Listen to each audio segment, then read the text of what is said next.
कोल्हापुरातील शाहू मार्केट यार्डमध्ये आज हापूस आंब्याचा पहिला लिलाव पार पडला। या लिलावात एका आंब्याला 1008 रुपये इतका उच्चांकी दर मिळालाय।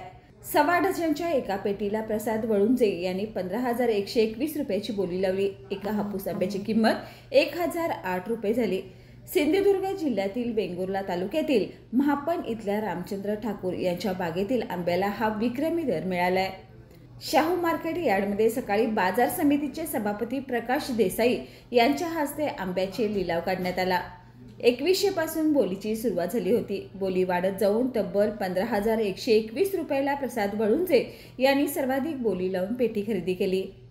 यावेळी बाजार समितीचे माजी सभापती भारत पाटील, संचालक दिलीप पवार, सचिव जयवंत पाटील, उपसचिव गजानन पाटील, सचिव तानाजी दळवी यांच्यासह बाजार समितीचे संचालक, अधिकारी आणि व्यापारी उपस्थित होते।